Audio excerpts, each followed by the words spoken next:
afin d'en assurer le suivi. Vous aurez toujours présent à l'esprit que la tâche qui m'incombe est celle de vous servir et de répondre à vos attentes, d'assurer la sécurité de toutes les personnes sans distinction vivant sur notre territoire et de leurs biens et surtout d'assurer la défense et l'unité de la patrie. Cela dit, les actions d'urgence de mes 100 premiers jours vont porter en priorité sur les secteurs sécuritaires, politiques, social, économique, infrastructurel et sur la jeunesse. À l'issue de cette période, je reviendrai encore face au peuple pour donner l'évaluation de la réalisation des projets qui vous seront présentés dans quelques instants. Au plan sécuritaire, la désolation qui règne dans certains territoires du pays, particulièrement dans le Grand Nord, Béni ou Demo, qui fait face à des tueries et exactions en masse organisées et perpétrées par des groupes armés, à Yumbi, dans le Maïndombe, ainsi qu'au Kasaï, impose l'entreprise des actions prioritaires précises. Pour le cas de Yumbi, je viens d'instruire le lancement par le Premier ministre de la tripartite RDC, République du Congo et le HCR, dans le but de gérer la situation pour les compatriotes réfugiés dans les villes du Congo-Brazzaville, en y dépêchant simultanément une mission d'identification des personnes concernées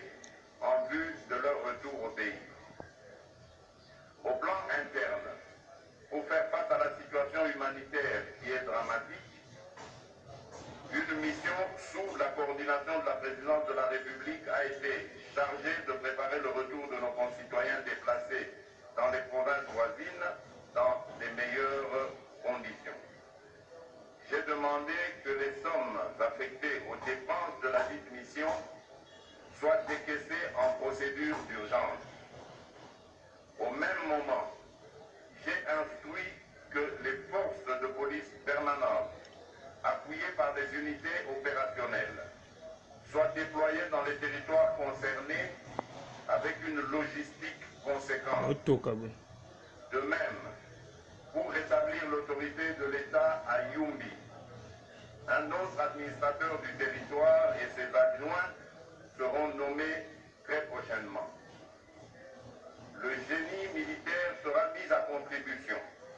pour reconstruire les écoles et les autres infrastructures de base détruites durant les événements malheureux que nous déplorons. Concernant la situation dans le Grand Nord, un dispositif sécuritaire conséquent est en préparation avec les services concernés pour consolider les positions de nos forces sur place et faire face aux groupes armés concernés. En même temps, j'ai ordonné qu'un dialogue soit entamé avec les principaux acteurs politiques de la société civile et des forces vives de la région pour créer les conditions de retour de la sécurité et de la paix dans les contrées indiquées. Au sujet du Kasaï central, bien que la situation commence à s'améliorer dans cette région, j'ai instruit le gouvernement de prendre toutes les mesures nécessaires en vue d'éradiquer les dernières poches d'insécurité et d'assurer l'accueil et l'encadrement des éléments qui déposent volontairement les armes. Cette situation de reddition des groupes armés se constate aussi dans la partie est et de la République démocratique du Congo. C'est une nouvelle encourageante. Je profite donc de l'occasion pour lancer un appel à tous les jeunes qui en font partie de déposer à leur tour les armes. Sur le plan politique, pour consolider les acquis de la démocratie dans notre pays, j'ai décidé de faire de la décrispation un objectif majeur pendant les 100 À cet effet, dans les 10 jours,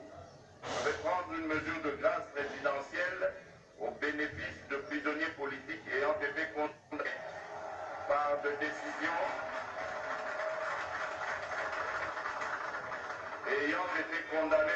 décisions foulées en force de choses.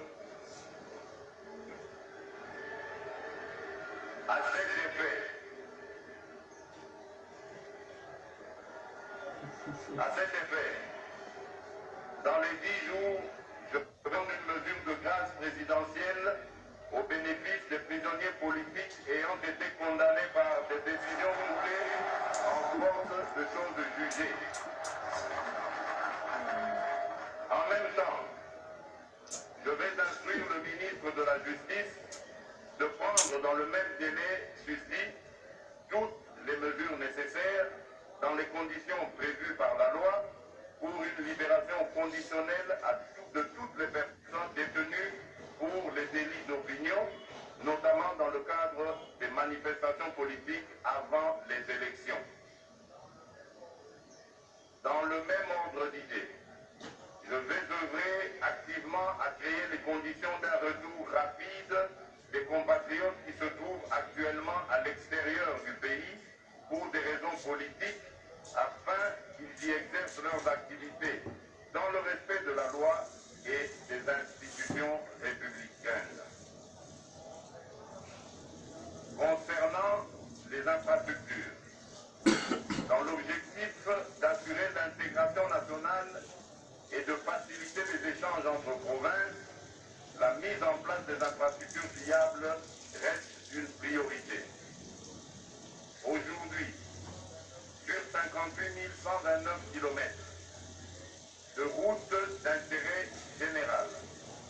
la République démocratique du Congo, notre pays, ne dispose que de 3 400 km de routes revêtues, soit près de 6% seulement. Cette situation, qui n'est pas digne d'un grand pays comme le nôtre, doit changer. Avec une bonne planification, des montages financiers bien maîtrisés et une bonne organisation des chantiers à travers le pays, nous sommes capables de construire plus de 5 000 km de routes